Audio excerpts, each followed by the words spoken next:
On Allegra Stratton's resignation, she resigned today. She looked broken as she did it. How did you feel when you watched that statement and watched what she said, heard what she said? And doesn't it lead to your leadership being questioned if others are taking responsibility for things that happen in this place instead of you taking responsibility?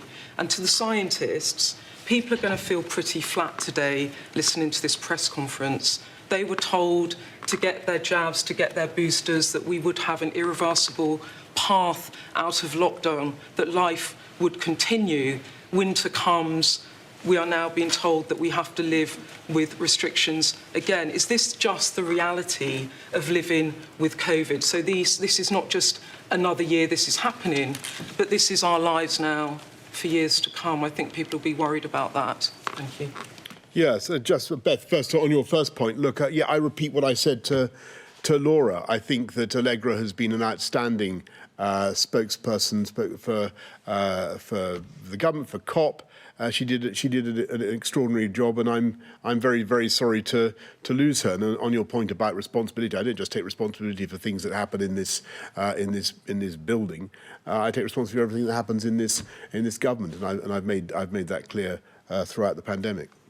On the question about where we are now and what that means for the future, this virus has mutated a lot quickly, and that is sort of what you'd expect at this stage, that you start to see more mutations. This one's got a lot more than anyone thought would arrive that quickly, and that's what's caused so many concerns about it, spreading very fast. The good news is that so far, it looks as though when you get very high antibody levels with the booster vaccine, it's definitely having some effect against it in the laboratory studies. We need to watch and see what happens over the next few weeks as we get more data on that. So the boosters remain incredibly important as a way of increasing immunity. What we're on is a road from pandemic to endemic, where this becomes a more sort of regular infection like flu or something over time, but we're in a sort of bumpy transition for that, and that's going to be difficult, and it is difficult now, and there are special measures that need to happen now to try and reduce the spread. It doesn't mean this is what happens in perpetuity.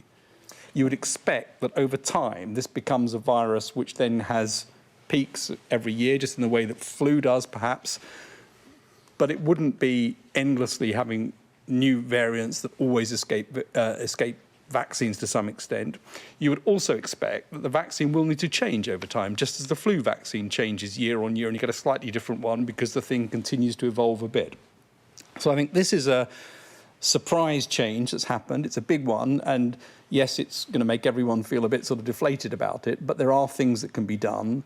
I think the vaccines are going to hold up to some extent here, and I think probably boosters will really push that to a level that's going to be important. We need to test that and find out. And I don't think it's a harbinger of what happens hereafter. We will see more variants, and they will always cause some sort of challenge, but that challenge is the same sort of challenge that you're going to see year on year with other things as well, over time. Can I just add to that? Because, I mean, I obviously completely agree. We're in a sort of transition period from a point when the pandemic first hit in 2020, where we had to rely entirely on social measures and had no medical countermeasures. We will get to a stage where we have multiple countermeasures, probably lots of different types of vaccines, antivirals we currently don't, a whole variety of others, which is the way we have dealt now with very many infectious diseases. We're in that midpoint.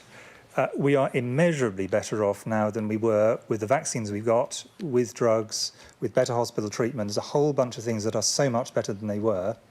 It would be much quicker getting over this than it would have been if the same situation had hit us a year ago. But we shouldn't, at no point have we said that there wouldn't be new variants, significant ones potentially, and vaccine escape ones. That's been said by almost I suspect every media outlet that's represented here repeatedly, and for good reasons. That's the biological inevitability. Now, when it comes to this particular, so in the long run, I think the outlook is good, but I think we have to accept that it's not, there's still a difficult period.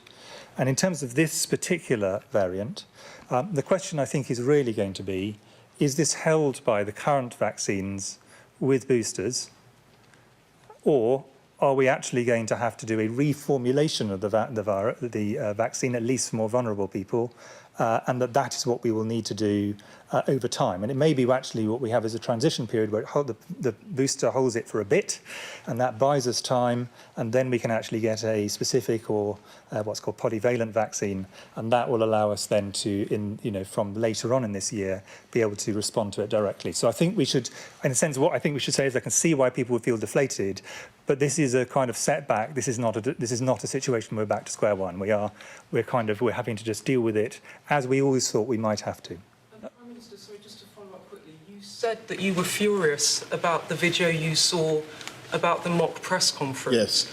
How did you feel when you saw Allegra? Yes, I'm sorry. Yes, no, I'm sorry. Because of the huge press of meetings so far today, I haven't been able to see that, but I'm of course aware of what Allegra has said, and I just repeat what I said. I'm very grateful to her for everything that she's done, and I wish her all the very best, and we will certainly miss her here in government. But I just want to add to what Chris has said on this crucial period, because I think that there is at least a strong possibility that we will discover in the course of the next few days and weeks that indeed the combination of two jabs and a booster is capable of holding Omicron in equilibrium in the way that we want, and then as I said, we will be able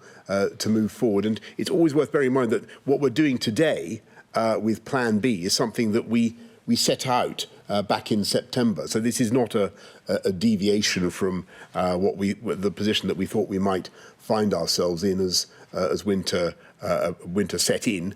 We always reckoned that we'd see a spike in disease and in infection. Actually, Delta has been remarkably stable. The problem has been this sudden emergence of Omicron and the real spike that it's producing. And given the potential numbers that Omicron could produce, we just have to respond today in the way that we are.